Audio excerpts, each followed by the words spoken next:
আসসালামু আলাইকুম রহমতুল্লাহি ওবরকাতুহু।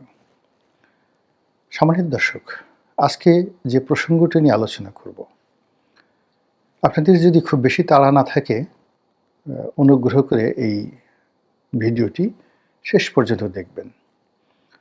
এবং আমি গত ৪-৫ বছর ধরে যে ভিডিওগুলো করছি, কখনো কোনো ভিডিও বার্তায় বলিনি যে আমাকে লাইক দিন, কমেন্টস দিন, কিংবা ওই যে কি একটা বাটন যেন আছে, সেই বাটনে চাপ দিয়ে গ্রাহক হন বা ইত্যাদি ইত্যাদি কোনো কিছু, বা এই ভিডিওটি শেষ পর্যন্ত দেখুন, এই ধরনের কথা কখনো বলিনি। কিন্তু আজ এই কথাটা বললাম এই কারণে যে তালুত এবং জালুতের কাহিনী পবিত্র কালামে পাকে যেভাবে বর্ণনা করা হয়েছে এবং বিশ্বের অন্য যে সকল বিখ্যাত গ্রন্থ সমূহ রয়েছে, তার মধ্যে ধর্মগ্রন্থ বাইবেলের ওল্ড টেস্টামেন্ট এবং নিউ টেস্টামেন্ট, এই দুটো অধ্যায়তে দ্য বুক অফ স্যামুয়েল, সেখানে হজরত তালুত আলাইহিসসালাম, কেউ বলেন তিনি নবী ছিলেন, কেউ বলেন তিনি নবী ছিলেন না, আল্লাহ ভালো জানেন, আমরা তাকে নবী মনে করি আজকে এই বক্তব্যটি উপস্থাপন করব। তো তার সম্পর্কে আজকে আমি একটু নতুন করে পড়াশোনা করলাম। এর কারণ হলো যে আমি যে সাপ্তাহিক নিবন্ধ লিখি পত্রপত্রিকায়, ইদানিং কালের কণ্ঠের জন্য লিখছি। প্রতি বুধবারে কালের কণ্ঠে যে নিবন্ধটি ছাপা হয় উপসম্পাদকীয়, তার জন্য এই একই শিরোনামে একটা লেখা লিখেছি। তো পাঠকদের জন্য সেই লেখা লিখতে গিয়ে আমি যে অধ্যয়নগুলো করলাম এবং আমার যে আর্ত উপলব্ধিগুলো হলো, সেই বিষয়গুলো আপনাদের সঙ্গে শেয়ার করাটা আমার কাছে মনে হচ্ছে আমার অবশ্য কর্তব্য। কারণ আজকের এই ভিডিওর মাধ্যমে যদি একজন মানুষ উপকৃত হন কিংবা কারো বোধোদয় হয়, তাহলে আল্লাহ রাব্বুল আলামিন যে আমাকে জ্ঞান দিয়েছেন, কথা বলার ক্ষমতা দিয়েছেন, একটা প্ল্যাটফর্ম দিয়েছেন, এগুলোর শুকরিয়া আদায় করা হয়ে যাবে। এজন্য মূলত অনুরোধ করলাম। কালের কণ্ঠের জন্য যে লেখাটা লিখছি, সেটি মূলত আমাদের মহান বিজয় দিবস। এই বিজয় দিবস অন্যান্য বছর যেভাবে আনন্দের ছিল, এইবারের যে বিজয় দিবস যেভাবে আমাদের কাছে এসেছে, অনেকটা রোদন ভরা বসন্তের মতো। রবীন্দ্রনাথের সেই বিখ্যাত গান, রোদন ভরা বসন্ত সখী আসিনি কভু আগে। এরকম বিজয়ের মাসে যা দেখছি তা দেখার কথা নয়, যা শুনছি তা শোনার কথা নয়, যা বলছি তাও বলার কথা নয়। আমাদের বিজয় দিবস ছোটকাল থেকে দেখে আসছি। এই দিবসটিকে সামরিকভাবে উদযাপনের জন্য আমাদের সেনাবাহিনী কুচকাওয়াজ প্রদর্শন করে। উপজেলা পর্যায়ে এই দিবসটিকে পালন করার জন্য উপজেলা প্রশাসন প্যারেডের আয়োজন করে। আমি যখন সংসদ সদস্য ছিলাম, 5টি বছর আমাকে এই প্যারেডে অংশগ্রহণ করতে হয়েছে। আর আপনাদের সবারই মনে আছে যে ছাত্র জীবনে, কি প্রাইমারিতে কিংবা হাই স্কুলে, আমাদের এই বিজয় দিবসকে কেন্দ্র করে সারা দিন বিরাট একটা কর্মসূচি থাকতো শিশু মনে।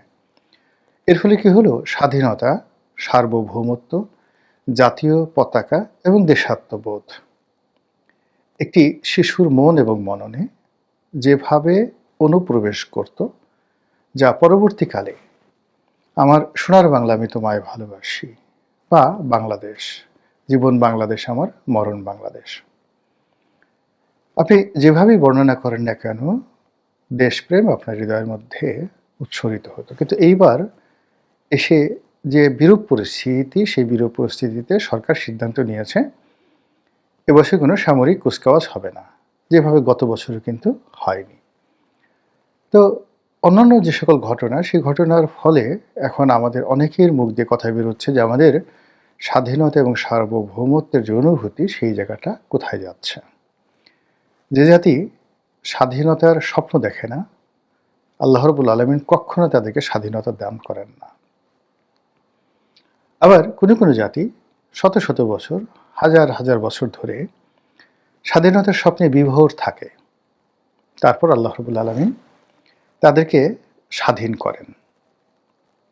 কিন্তু পরবর্তীতে আবার দেখা গেল সেই জাতি তাদের অবাধ্যতা এবং তাদের যে অকৃতজ্ঞতা ইত্যাদি নানা রকম বদগুণের কারণে আল্লাহ রাব্বুল আলামিন তাদের উপর থেকে সেই নিয়ামত তুলে নেন। এবং এরকম ঘটনা যখন একটা কোনো জাতির জীবনে ঘটে, দ্বিতীয়বার আর তাদের কাছে সেই নিয়ামত ফিরে এসেছে, এরকম নজির খুব অল্প। তো তালুত এবং জালুতের যে কাহিনী, সেই কাহিনীর মধ্যে যে সকল বিষয় মহান আল্লাহ রাব্বুল আলামিন তার বান্দাদের নিকট বলার চেষ্টা করেছেন, সেটি হলো যে নেতৃত্ব, দেশাত্মবোধ, অনুশোচনা, জাতীয় চরিত্র গঠন, আনুগত্য ইত্যাদি বিষয়ে আল্লাহ রাব্বুল আলামিন কি ধরনের মানুষের যে মানবিক আচরণ পছন্দ করেন তা এই কাহিনীর মধ্যে পবিত্র কালামে পাকে বর্ণিত হয়েছে। তো মূল আলোচনা যাওয়ার আগে খুব সংক্ষেপে আজকের এই আলোচনার প্রেক্ষাপটটা বলে নিই। সেটি হলো, আপনি যদি স্বাধীন হতে চান, স্বাধীনতা উপভোগ করতে চান, তাহলে আপনাকে চিন্তা, চেতনা, মন, মননে একজন স্বাধীন মানুষের গুণাবলী থাকতে হবে। বেয়াদবি, অবাধ্যতা, অশ্লীলতা, অশ্রাব্যতা, ধর্মহীনতা, বিচারহীনতা এই বিষয়গুলো যদি আপনার চরিত্রে থাকে, আপনি কখনো স্বাধীন দেশের নাগরিক হতে পারবেন না, স্বাধীনতা আপনার সৌভাগ্যে আসবে না এবং স্বাধীনতা উদযাপন করতে পারবেন না। এখন মূল আলোচনায় আসি। আজকের যে ইসরায়েল, জেরুজালেম, নাবলুস কিংবা ধরুন হাইফা, যে অঞ্চলগুলোর নাম শুনেন বা প্রাচীন জমানাতে যেগুলোকে মাদায়েন বলা হতো, তো পুরো এলাকাতে একটা বিশাল সাম্রাজ্য আল্লাহ রাব্বুল আলামিন বনি ইসরায়েলদেরকে অর্থাৎ ইহুদিদেরকে দিয়েছিলেন। তো এই জাতির গোষ্ঠীকে হেদায়েতের জন্য আল্লাহ রাব্বুল আলামিন যত নিয়ামত রয়েছে, ধন সম্পদ, অর্থ, বীর্য, ক্ষমতা, নেতা, নবী, উলি, আল্লাহ, গাউস, কুতুব বেশুমার, পৃথিবীর কোনো জাতিকে এত সম্মান দেয়নি। কিন্তু এই জাতিটি বারবারই আল্লাহর অবাধ্য হয়েছে, নিয়ামতকে অস্বীকার করেছে এবং পাপ কার্যে লিপ্ত হয়েছে। আমি যে সময়টির কথা বলছি সেটি হলো খ্রিস্টের জন্মের 1000 বছর আগে, মানে আজ থেকে ধরুন 3000 বছর আগের ঘটনা। আর সেই সময়টি হলো হযরত মুসা আলাইহিস সালাম যখন এই জমিনে ছিলেন, তাওরাতের যুগ, তার থেকে আনুমানিক 300 বছর পরের ঘটনা। আপনারা জানেন যে বনী ইসরায়েলের মধ্যে যে 12টি জাতি ছিল, তো এই 12টি জাতি মূলত তৎকালীন যে সভ্য দুনিয়া তারা শাসন করত, কখনো ঐক্যবদ্ধভাবে, কখনো আলাদা আলাদাভাবে। তো জেরুজালেম কেন্দ্রিক তাদের যে বিশাল সাম্রাজ্য গড়ে উঠেছিল, সেই সাম্রাজ্য বহুবার ধূলিসাৎ হয়েছে। তো এই ধূলিসাৎ হতে হতে যে সময়ের কথা বলছি, আজ থেকে 3000 বছর পূর্বে, তারা একেবারে একটা গৃহযুদ্ধের মধ্যে চলে গেল। তারা নিজেরা গণ্ডগোল করে কি করলো, তাদের একটা গোত্রকে একেবারে রীতিমতো যাকে বলা হয় নিষিদ্ধ করে দিল। একটা গোত্রকে নিষিদ্ধ করে দেওয়ার পরে সেই গোত্রটির নাম কি, তারা কারা কারা আসে, আমাদের সমাজে যদি এখন আপনি কাউকে অশ্রুত হিসেবে সুন্দরবনে পাঠিয়ে দেন বা পাহাড়ে পাঠিয়ে দেন, এটা উপজাতি হিসেবে, ওইরকম তাদের ভাই ব্রাদার, অর্থাৎ বনী ইসরায়েলের যে 12টি জাতি মিশর থেকে বেরিয়ে এসেছিল, বা বনী ইসরায়েলের যে 12টি ভাই 12টি সম্প্রদায় তৈরি করেছিল, তার মধ্যে একটি সম্প্রদায়কে যেটাকে বলা হয় বেঞ্জামিন গোত্র। নামটা মনে রাখেন, এই যে বেঞ্জামিন নেতানিয়াহু, এই নামটি ছিল বেঞ্জামিন গোত্র। তো এই বেঞ্জামিন গোত্রটা তখন সবচেয়ে অবহেলিত এবং তারা যে কোথায় ছিল একমাত্র আল্লাহ রাব্বুল আলামিন ছাড়া জানতো না। বাকি যে 11টি গোত্র, তারা আবার পরস্পর মারামারি কাটাকাটি করে এমন অবস্থা হয়ে গেল যে তাদের রাষ্ট্র ব্যবস্থা ভেঙে পড়লো, সমাজ ব্যবস্থা ভেঙে পড়লো, তারা দুর্বল হয়ে গেল, অসহায় হয়ে গেল। ঠিক এই সময়টিতে পার্শ্ববর্তী একটি রাষ্ট্র, সেই রাষ্ট্রের প্রধানের নাম হলো জালুত। আমরা যাকে ডাকাত জালুত হিসেবে জানি, মূলত হি ওয়াজ এ কিং। তিনি এই বনী ইসরায়েল জাতিকে আক্রমণ করা শুরু করলেন, অর্থাৎ আজকের জেরুজালেম এবং পুরো জেরুজালেম সংক্রান্ত যে সমস্ত আশেপাশে এলাকা, অর্থাৎ কুয়েত থেকে শুরু করে কাতার, দাম্মাম, দাহারান, এরপরে ইরাকের বেশ কিছু একটা অংশ, জর্ডান, পশ্চিম তীর, ফুরাত, এই পুরো অঞ্চলটাই তাদের অধীন ছিল মিশর ছাড়া। তো যাই হোক, এখন এই যে জালুত এদেরকে আক্রমণ বারবার করে, কত বছর যাবত করে একমাত্র আল্লাহ রাব্বুল আলামিন জানেন। তারা নিঃশেষ হতে হতে হতে হতে একেবারে ভিখারি হয়ে গেলেন সবাই। কিন্তু তারপরে জালুতের অত্যাচার থামে না। জালুত তাদের মেয়েদের ধরে নিয়ে যায়, ছেলেদের ধরে নিয়ে যায়, যুবকদেরকে ধরে নিয়ে যায়, বিক্রি করে ফেলে। এবং জালুতের আক্রমণ থেকে বাঁচার জন্য তারা বিভিন্ন এলাকাতে পালিয়ে বেড়ান। এবং ৩,০০০ বছর আগে আজকে যে মধ্যপ্রাচ্যের চিত্র আজকের মতো ছিল না। পাহাড় পর্বত, বনভূমি, আরও অনেক কিছু ছিল, হরমোরা রাজি ছিল। আপনি দেখুন যে এই যে আমরা এখন সাহারা মরুভূমি, এটা একসময় মানে আমাদের বাংলাদেশের মতো এরকম তৃণভূমি ছিল। এনিওয়ে, তো তারা পালিয়ে থাকে কিন্তু রক্ষা পায় না। এই অবস্থায় তারা অনুশোচনা শুরু করলো যে একটা সময় আমাদের কত দিন ছিল, ভালো দিন ছিল, সুন্দর দিন ছিল। আমরা নিজেরা মারামারি করে, কাটাকাটি করে সেই দিনগুলো শেষ করে দিয়েছি। আমাদের রাষ্ট্র ছিল, আমাদের সেনাপতি ছিল, রাজা ছিল। আমাদের এই রাজ্য সুখ সম্পদে অনেক, যাকে বলা হয় পৃথিবীর মধ্যে সবচেয়ে সুন্দরতম একটি রাষ্ট্র ছিল। আমরা সেটা নিজেরা ধ্বংস করেছি। হায় আল্লাহ, এখন আমাদের কি হবে? তারা কান্না শুরু করলো এবং তারা বারবার আল্লাহর কাছে প্রার্থনা জানাতে লাগলো যে হে আল্লাহ, আমাদেরকে একজন ভালো নেতা দান করেন, অতি উত্তম নেতা দান করেন। তো যেহেতু তারা 11টি গোত্র, পরস্পরের মধ্যে দ্বন্দ্ব সংঘাত চলছিল, কিন্তু নিজেরা তারা সিদ্ধান্ত নিতে পারছিল না যে who could be the leader of the community, যার অধীনে আমরা একত্র হতে পারি, রাষ্ট্র গঠন করতে পারি এবং জালুতের বিরুদ্ধে যুদ্ধ করতে পারি। তখন তারা সেই যুগের সবচেয়ে মশহুর সম্মানিত ব্যক্তি এবং তিনি আল্লাহর একজন নবী ছিলেন, হজরত শ্যামুয়েল আলাইহিসসালাম, তার কাছে গেল বনী ইসরায়েলরা, তাদের সকল নেতা। তারা গিয়ে বলল যে আপনি আল্লাহর কাছে দোয়া করুন এবং আল্লাহর কাছ থেকে আমাদের একজন নেতা এনে দিন। কে আমাদের মধ্যে উপযুক্ত নেতা? শুধু আল্লাহর পক্ষ থেকে তার নামটি বলে দেন, আমরা তার অধীন যুদ্ধ করব এবং ঐক্যবদ্ধভাবে একটা রাষ্ট্র গঠন করব। হজরত শ্যামুয়েল আলাইহিসসালাম তিনি আল্লাহর কাছে দোয়া করলেন এবং আল্লাহ রাব্বুল আলামিন যার নাম বললেন তার নাম হজরত তালুত আলাইহিসসালাম।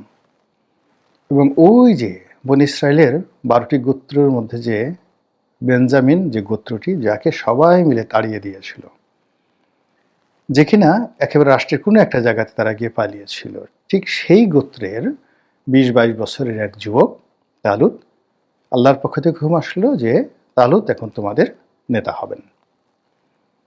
বনী ইসরায়েলরা সব হায় হায় করে উঠলো, হায় আল্লাহ, এটি কি ধরনের কথা?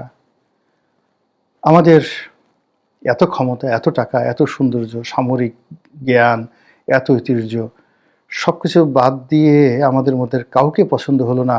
আর আল্লাহ কি না এইরকম, যাকে বলে আমরা যাকে নিষিদ্ধ ঘোষণা করেছি, তার মধ্য থেকে তাও আবার এমন যুবক যে কিনা লিকলিকে লম্বা। হযরত তালুত খুব লম্বা ছিলেন, ভগ্ন স্বাস্থ্য, দুর্বল স্বাস্থ্য, তার কোনো সামরিক জ্ঞান ছিল না, টাকা পয়সা তো ছিলই না, একেবারে গরিব। আপনি বুঝতে পারেন ব্যাপারটা, তাকে আমরা কী করে নেতা মানি? তো হযরত শ্যামুয়েল আলাইহিস সালামকে নেতারা বললেন যে হে, আপনি আল্লাহর কাছে আবার একটু প্রার্থনা করুন, তিনি যেন ওকে বাদ দিয়ে আমাদের এই যে 11টি গোত্র আছে, এই গোত্রের মধ্যে থেকে যে কোনো একজনকে মনোনয়ন দেন। হযরত শ্যামুয়েল আলাইহিস সালাম বললেন যে হবে না, আল্লাহর সিদ্ধান্ত চূড়ান্ত।